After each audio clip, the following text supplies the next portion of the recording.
जय हिंद। स्वागत सलाम। एक और अपडेट सूचना आई है आपके लिए बीएचयू की तरफ से, बनारस हिंदू यूनिवर्सिटी की तरफ से। आप सभी जानते हैं 21 और 22 के सेशन के पीएचडी के फॉर्म आ चुके हैं, एमफिल के आ चुके हैं और एमफिल पीएचडी इंटीग्रेटेड के फॉर्म आ चुके हैं। लेकिन लगभग कल या कह लीजिए परसों की रात्रि में या कल की सुबह में आए हैं कुछ और अपडेट, खासकर उन डिपार्टमेंट्स को लेकर जिनकी सीटों के विषय में कोई अपडेट नहीं था वेबसाइट पर। खासकर ऐसे बच्चे जो एग्रीकल्चर में हैं, जो बच्चे एग्रीकल्चर और वेजिटेबल में अप्लाई करना चाहते हैं बीएचयू में पीएचडी के लिए, तो एग्जाम्प्टेड और एंट्रेंस कैटेगरी में सीटों की संख्या कितनी है उसके लिए नया प्रोस्पेक्टर, नया अपडेट आया है वेबसाइट पर। जाइएगा, उसको देख लीजिएगा। उसी संबंध में मुझे आपसे बातचीत करनी है इस छोटे से वीडियो में। उम्मीद करता हूं आपके पास जितनी समझ और जितना समय होगा उतना वीडियो को आप देख लेंगे, और वीडियो देखने के उपरांत मन में कोई डाउट, शंका, सवाल हो तो कमेंट करके पूछ लेंगे।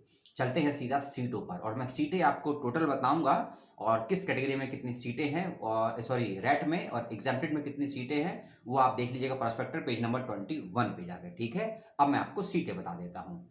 कोड नंबर 740, सब्जेक्ट का नाम एग्रीकल्चरल इकोनॉमिक्स, सीटें हैं 9। ठीक है, एग्री इकोनॉमिक्स 741 कोड नंबर, सीटों की संख्या है 10। वाटर मैनेजमेंट कोड नंबर 742, सीटों की संख्या है 2। एग्रीकल्चरल स्टैटिक्स कोड नंबर 746, सीटों की संख्या है 4। डेयरिंग टेक्नोलॉजी जो होती है ना, डेयरी फार्मेसी होती है, उसके बारे में डेयरिंग टेक्नोलॉजी कोड नंबर 743, सीटों की संख्या है 6। उसके बाद है एटमोलॉजी कोड नंबर 744, सीट की संख्या है 1। Agricultural extension and communication 745 code number, सीटों की संख्या है 6। ठीक है, agricultural engineering soil and water conservation engineering code number 933 933 और सीटों की संख्या है 6। फिर इसमें हॉर्टिकल्चर कोड नंबर 748, सीटों की संख्या है 10। प्लांट साइकोलॉजी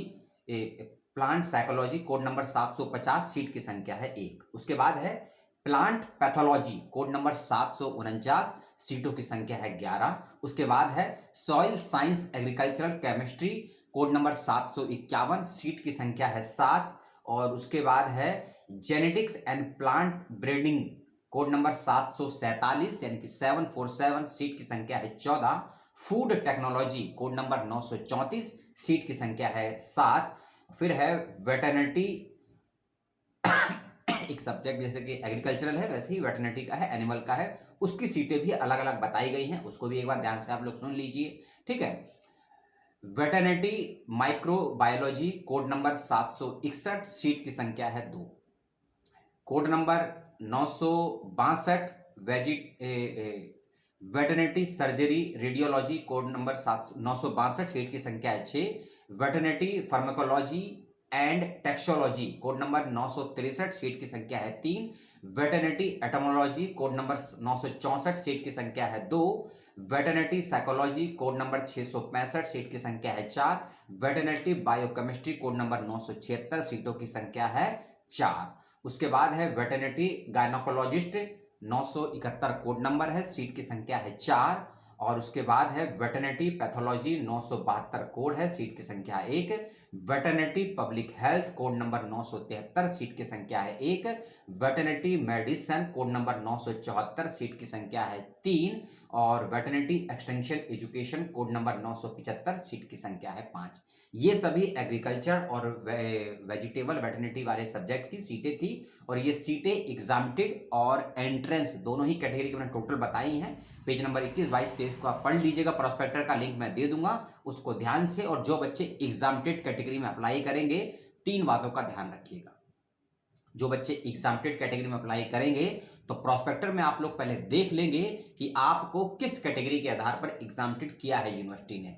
नेट के आधार पे, जेआरएफ के आधार पे, गेट के आधार पे, एमफिल के आधार पे, गैप के आधार पे, मेट के, उसको सब देख लेंगे आप लोग। उसके बाद ही अप्लाई करेंगे एग्जाम्प्टेड कैटेगरी में। और जब आप एग्जाम्प्टेड कैटेगरी में अप्लाई करेंगे तो पहली बात आपको अलाइड सब्जेक्ट को भी चुनना होगा और मेन सब्जेक्ट को भी सुनना होगा। ठीक है, तो अलाइड सब्जेक्ट आपको 3 मिलेंगे, मेन सब्जेक्ट आपको एक मिलेगा। आप चाहें तो चारों विषयों का चयन भी कर सकते हैं। फीस आपको एक ही पेपर की देनी है। जैसे कि मान लीजिए आपने अप्लाई किया है इसमें वाटर मैनेजमेंट में, ठीक है, लेकिन आपको लगता है कि आप नेट क्वालिफाई हैं तो आपको और सब्जेक्ट का ऑप्शन मिलता है। तो मान लीजिए आपको एग्रीकल्चर इंजीनियरिंग, एग्रीकल्चर एक्सटेंशन और प्लांट पैथोलॉजी का ऑप्शन मिल गया है, ठीक है। तो इन सब्जेक्ट को आप अलाइड सब्जेक्ट के रूप में चुनिएगा। तीन में से चाहे कोई तीनों चुन लीजिए, दो चुन लीजिए, एक चुन लीजिए। जैसे कि मान लीजिए आपने दो सब्जेक्ट को और चूज कर लिया अलाइड में और एक आपका मेन सब्जेक्ट, तो तीन आपके सब्जेक्ट हो गए टोटल।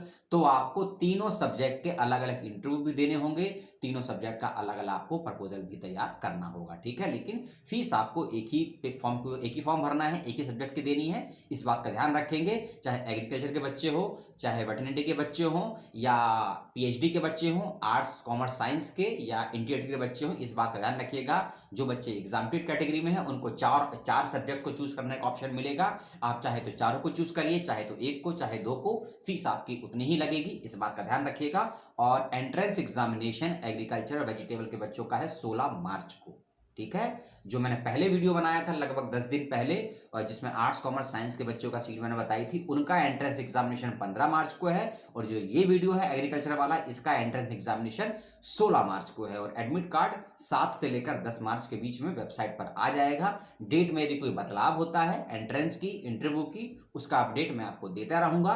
बस आप अपनी वेबसाइट, अपने विश्वविद्यालय की वेबसाइट, अपना ईमेल आईडी को रोज चेक करते रहिए, ना जाने कब कौन सा अपडेट आ जाए और आपसे कोई जानकारी ना छूटे। इसीलिए अपडेट को देखते रहिएगा।